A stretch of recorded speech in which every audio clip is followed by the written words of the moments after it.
Bitcoin is making its run towards 100,000. At the time of this recording, Bitcoin's at $97,800. And we're going to see a video of two enthusiasts who think it could go to $1 million. After that video, we're going to look at Michael Saylor explain Microstrategy, which is very complicated. The Bitcoin rocket ship keeps climbing. Prices moving above $99,000 today. The cryptocurrency's market cap, the price multiplied by circulating supply. It's nearly $2 trillion now.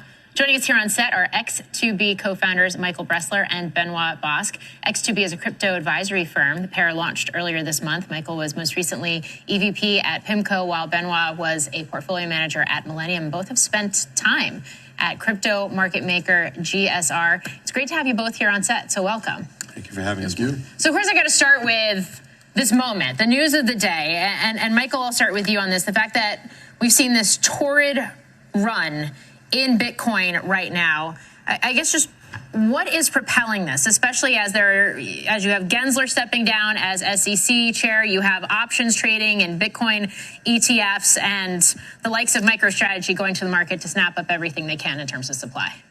Look, there's so many things happening at the same time. Obviously, the election was a big catalyst here, and the markets have spoken, and you can see that that's been very positive for the market. We were watching on the way over here, right? Bitcoin ticking. We said, is it going to be 100,000 right now? And we remember the celebrations we had when it was at 1,000 and at 10,000.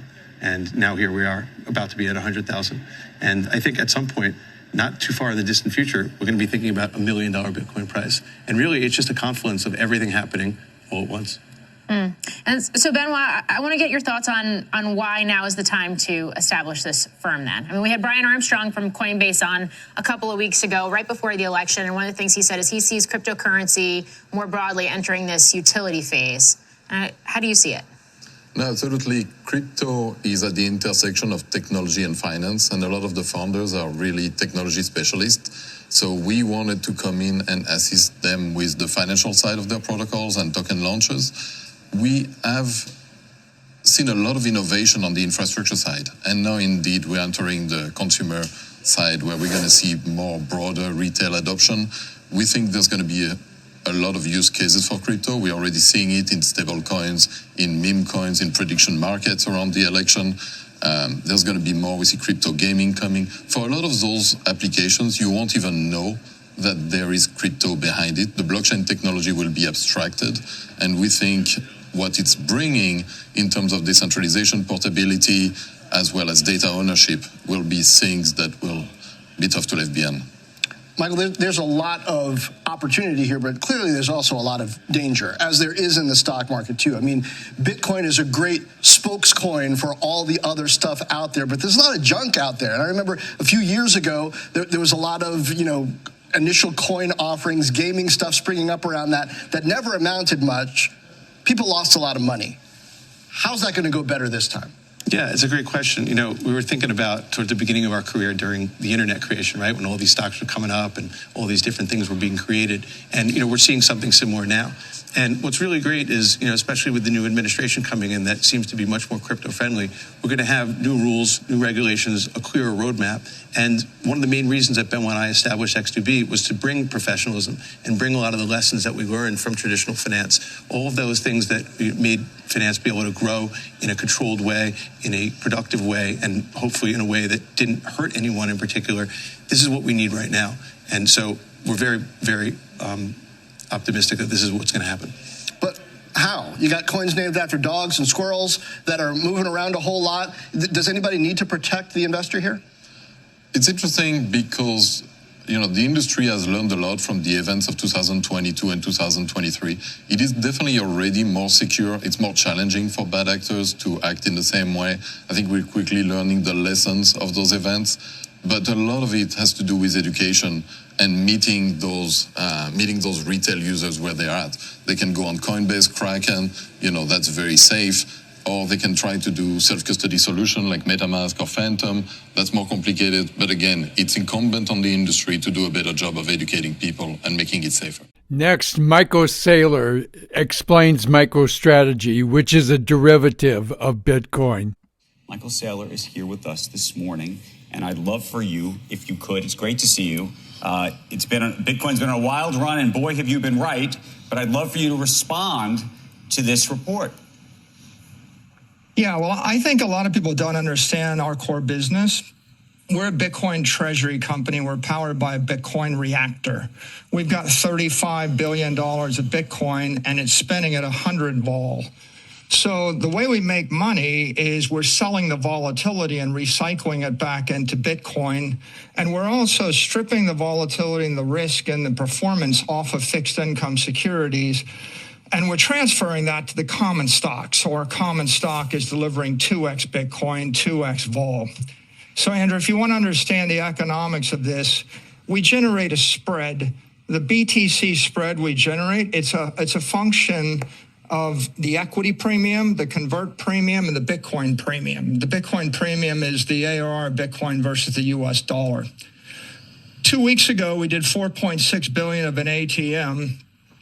We ran it at a 70% spread. That means we made about a $3 billion BTC gain in 5 days. That would be about $12.50 a share.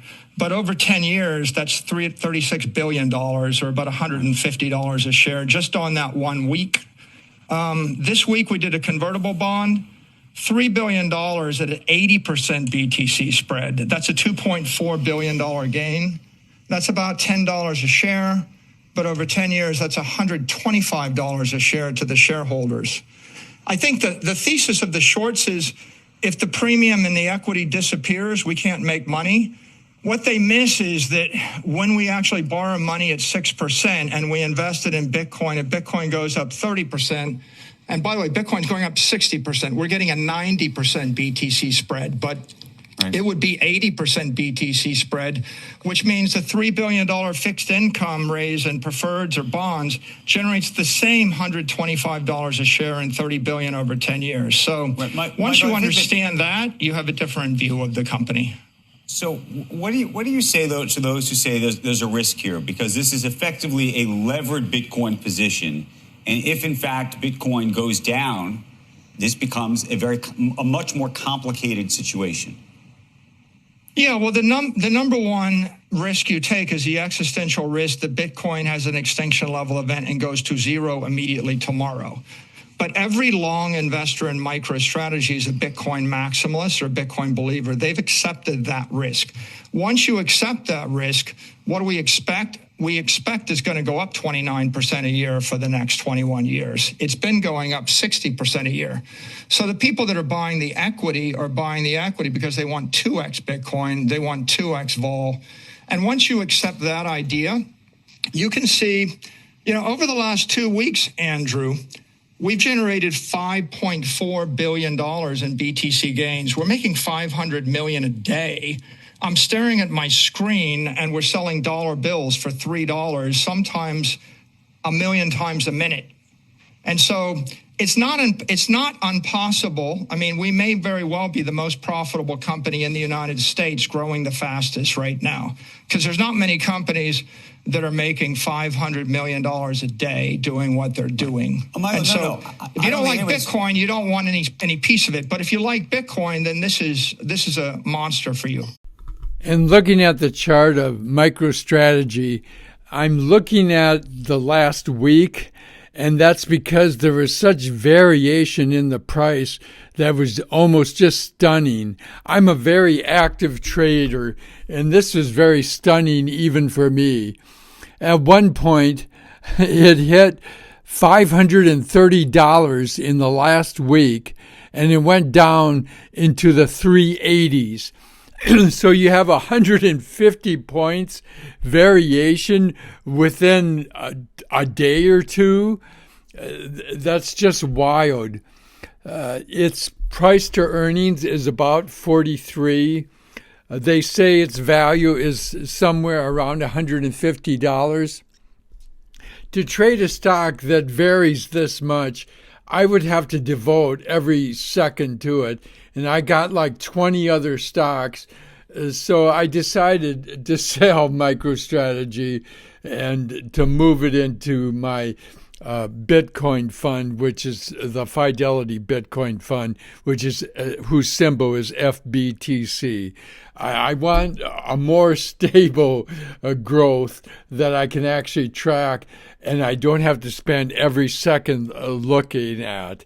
I actively trade the triple Qs, which is TQQQ, and that keeps me more than busy, and I make sort of a sure profit with it because I'm so used to it, and I only trade it under certain conditions.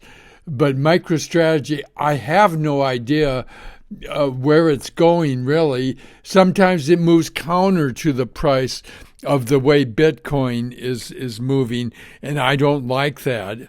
If it moved at a steady pace in relation to Bitcoin, then I would do it.